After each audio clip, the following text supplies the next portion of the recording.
Hello people, I am Karan Mashru. Welcome to this video. आज के video में हम डिस्कस करने वाले कोड फोर्सेस राउंड 828 डिवीजन 3 का problem D, that is divisibility bye 2 की power n। Also this 27th October 2022 Newton school is bringing India's premier coding contest where you will have prizes worth 30,000 rupees. You will also get access to free coding courses and internships. The registration is absolutely free, so make sure you get registered for this event by the link which is given there in the description. As always, let's start by understanding the question. You are given an array a1 a2 up to an। ठीक है, क्या बोला गया है कि एक array a दिया गया है जिसमें कि n एलिमेंट्स है a1 a2 up to an। Okay, make the product of all the numbers in the array that is a1 into an a2 into up to an divisible by 2 की power n। ठीक है, क्या बोला गया है कि हमें इस एरे के सभी एलिमेंट्स का जो प्रोडक्ट है, मतलब कि a1 into a2 into a3 up to into an, इसको डिविजिबल बनाना है बाई 2 की पावर n। मतलब कि जब हम इसको 2 की पावर n से डिवाइड करेंगे तब रिजल्टेंट 0 होना चाहिए। n क्या है? n is the length of the array a। ठीक है, ओके। जब हम इसको डिवाइड करेंगे तो मॉड्यूलो 0 होना चाहिए, रिमाइंडर 0 होना चाहिए। इसके लिए हम क्या कर सकते हैं, एरे में अगर पहले से ये प्रोडक्ट डिविजिबल नहीं है तो कुछ हम चेंजेस कर सकते हैं। क्या? वो नीचे दिया गया है। You can perform the following operation as many times as you like.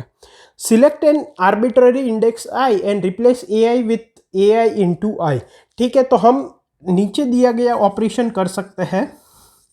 क्या करना है? कोई भी एक इंडेक्स i सिलेक्ट करना है which is between 1 and n, and उस इंडेक्स पे जो एलिमेंट है ai उसको ai into i से रिप्लेस कर देना है। You cannot apply the operation repeatedly to a single index. In other words, all the selected values of i must be different. अब ध्यान रखना, इससे पहले वाले पैराग्राफ में क्या बोला था? You can perform the operation as many times as you want. But नीचे वापस बोला गया है कि you cannot repeat the index i. Basically हर एक इंडेक्स पे हम मैक्सिमम एक ऑपरेशन परफॉर्म कर सकते हैं। ठीक है, find the smallest number of operations you need to make the product of all the elements divisible by 2 की पावर n.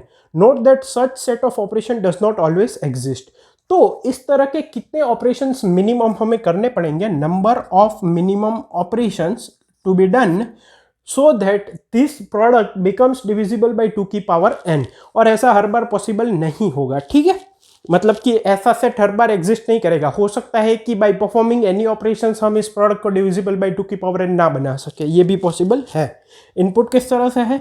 इनपुट में सबसे पहली लाइन में है नंबर ऑफ टेस्ट केसेस। सभी टेस्ट केस में 2 लाइन है। फर्स्ट लाइन में है n, that is the length of the array a, and next line में एरे a के n एलिमेंट्स है। आउटपुट में हमें क्या डिस्प्ले करना है? आउटपुट में हमें minimum number of operations required to be perform to make this product divisible by 2 की पावर n डिस्प्ले करना है, और अगर नहीं पॉसिबल है तो -1 प्रिंट करना है। कंस्ट्रेंट्स मैंने यहाँ पे लिख दी है। आई होप क्वेश्चन क्लियर है। अब इसके कंसेप्ट पे मूव करते हैं। अब कंसेप्ट की बात करें तो हमें यहाँ पे क्या बोला गया है कि हमारा जो एरे है उसके सभी एलिमेंट्स के प्रोडक्ट को हमें डिविजिबल बाय 2 की पावर n बनाना है। n क्या है? Length of the array a। तो हमारा जो एरे a है उसकी लेंथ n है। इसके सभी एलिमेंट्स का प्रोडक्ट मतलब a1 into a2 up to into an, इस प्रोडक्ट को हमें डिविजिबल बाय 2 की पावर n बनाना है। मतलब मॉड्यूलो 2 की पावर n 0 होना चाहिए। और एक चीज़, इसके लिए हम क्या कर सकते हैं? हम ऑपरेशंस परफॉर्म कर सकते हैं। ऑपरेशंस क्या है? किसी भी इंडेक्स को हम मान लो i की वैल्यू, इंडेक्स की वैल्यू 1 से लेके n तक है, तो किसी भी इंडेक्स के एलिमेंट ai को हम ai इंटू i से रिप्लेस कर सकते हैं। हर एक इंडेक्स पे हम मैक्सिमम एक ऑपरेशन परफॉर्म कर सकते हैं। तो मिनिमम ऐसे कितने ऑपरेशन परफॉर्म करने हैं ये हमें बताना है। एक बात समझो, व्हेन डू वी से a is divisible by b? अगर मैं कहता हूं a is divisible by b मतलब a modulo b equal to 0। Also all the factors which are there in b are also there in a, at least those factors। मतलब कि अगर b के factor है 2 इंटू 3 इंटू 8, और अगर मुझे a को डिविजिबल बाई b बनाना है तो a में कम से कम 2 इंटू 3 इंटू 8 होना चाहिए। उसके बाद भले ही 4 इंटू 7 इंटू 9 या जो भी हो, कम से कम ये होना चाहिए, तभी हम बोल पाएंगे कि a is divisible by b। तो अगर मैं चाहता हूं कि ये प्रोडक्ट जो है वो डिविजिबल बाई 2 की पावर n हो, इसका मतलब ये जो प्रोडक्ट है उसमें 2 के n फैक्टर्स होने चाहिए। मतलब कि इस प्रोडक्ट को मैं इस तरह से डिवाइड कर सकूं, इस पूरे प्रोडक्ट को मान लो मैं p1 इंटू p2 से रिप्रेजेंट करता हूं, तो p1 होगा 2 की पावर n और p2 जो होगा वो रिमेनिंग फैक्टर्स होगा। ऐसा प्रोडक्ट जब बनेगा तभी ये डिविजिबल बाई 2 की पावर n होगा और इसका आंसर कोई इंटीजर p2 होगा। इसका मतलब मुझे इन सभी के प्रोडक्ट में 2 के n फैक्टर्स चाहिए, ठीक है। तो एक बात समझो, यहां पे अगर a1 में मान लो k1 फैक्टर्स है 2 के, a2 में k2 फैक्टर्स है, अप टू an में kn फैक्टर्स है, तो इनके प्रोडक्ट में 2 के कितने फैक्टर्स होंगे, k1 plus k2 plus up to kn। Because अगर a1 है 4 और a2 है 2, तो a1 इंटू a2 में इसमें 2 के 2 फैक्टर्स है, बिकॉज ये 2 की पावर 2 है, ये 2 की पावर 1 है, तो इसमें एक फैक्टर है। तो a1 इंटू a2 8 हो जाएगा और इसमें 2 के 3 फैक्टर्स होंगे। तो बेसिकली सबसे पहले हमें क्या करना पड़ेगा, इन सभी इंडिविजुअल एलिमेंट से हम उनके 2 के फैक्टर्स कितने हैं वो काउंट करेंगे, उनका सम ले लेंगे, मान लो एक वेरिएबल काउंट में। अब हम ये देखेंगे कि हमारी रिक्वायरमेंट n है, हमारे पास है काउंट, तो अगर count greater than equal to n है देन फाइन, कोई ऑपरेशन करने की जरूरत नहीं है। अगर n लेस देन काउंट है तो मुझे कुछ ऑपरेशन परफॉर्म करने पड़ेंगे। अब बात आती है मिनिमम नंबर ऑफ ऑपरेशंस की। तो मिनिमम नंबर ऑफ ऑपरेशंस में बेसिकली देखो हम क्या कर सकते हैं, किसी भी index i from 1 to n को ai इंटू i से रिप्लेस कर सकते हैं। हमें चाहिए क्या, हमें n माइनस काउंट जितने 2 के और पावर्स चाहिए।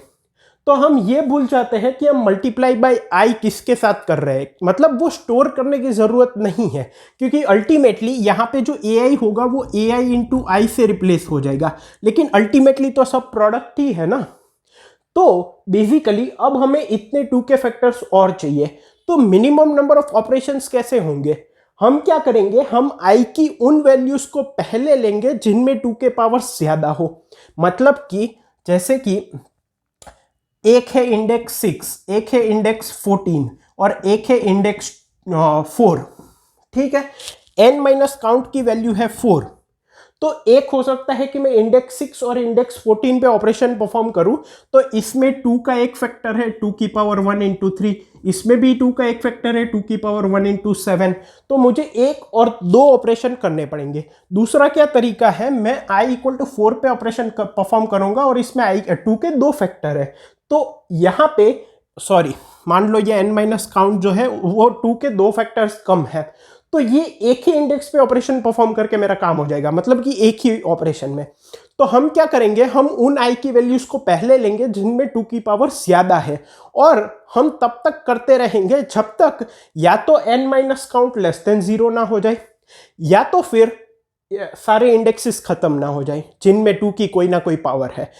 फिर एंड में हम देखेंगे कि n माइनस काउंट अभी भी पॉजिटिव है तो -1 प्रिंट कर देंगे, नो सॉल्यूशन एग्जिस्ट, वरना हमें मिनिमम जितने ऑपरेशन परफॉर्म करने पड़ेंगे वो हम प्रिंट कर देंगे। आई होप कंसेप्ट क्लियर है, थोड़ा बहुत डाउट बचा इंप्लीमेंटेशन देखते हैं वो भी क्लियर हो जाएगा।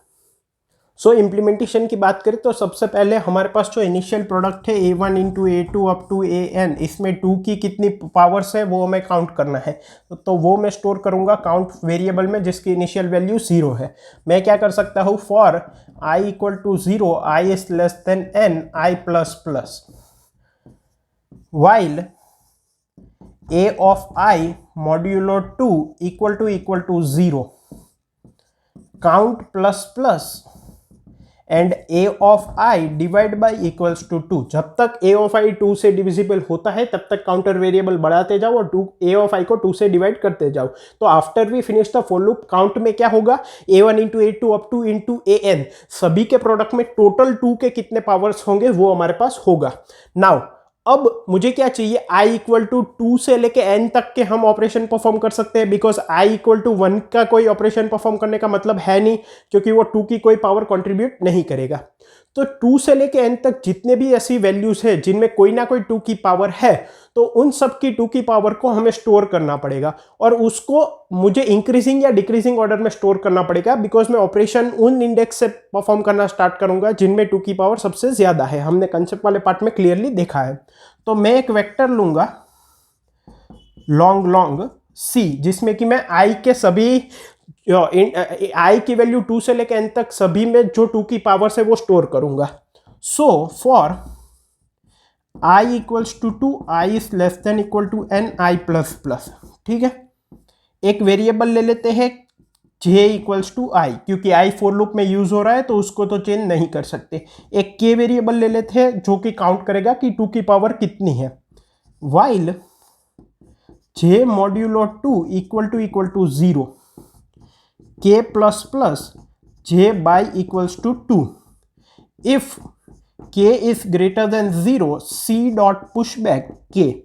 ऐसी सभी वैल्यूज k की जो कि पॉजिटिव है, मतलब i में कम से कम 2 का एक पावर है, वो हमने c वेक्टर में स्टोर कर दिया, क्योंकि 0 पावर है वो कोई मतलब नहीं है। जैसे कि i इक्वल टू 7 है, अब इस पे ऑपरेशन परफॉर्म करने का मतलब नहीं है, वो 2 का कोई फैक्टर कंट्रीब्यूट नहीं करेगा। अब मैं क्या करूंगा, मैं वेक्टर c को शॉर्ट कर दूंगा। अब मैं एक काम करता हूँ, k में इसकी साइज ले लेता हूँ c डॉट साइज। अब शॉर्ट इंक्रीजिंग ऑर्डर में होता है बाय डिफॉल्ट, तो मैं पीछे से आगे की तरफ मूव होऊंगा ताकि मैं उन इंडेक्स को पहले यूज करूं जिनमें 2 की सबसे ज्यादा पावर है। So for i equals to k minus 1, i is greater than equal to 0, i minus minus.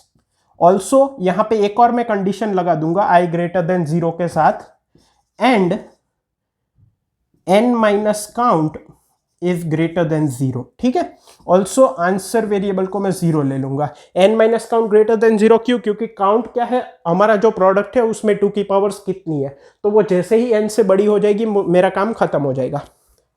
So count is equals to count plus c of i, क्योंकि ये जो वेक्टर c में हमने स्टोर किया है वो हर एक इंडेक्स जो 2 की पावर कंट्रीब्यूट करता है वो स्टोर किया है इंक्रीजिंग ऑर्डर में, तो पीछे से हम हर एक ऑपरेशन जो कि सबसे ज्यादा कंट्रीब्यूट कर सकते हैं उनकी वैल्यू को स्टोर कर रहे हैं।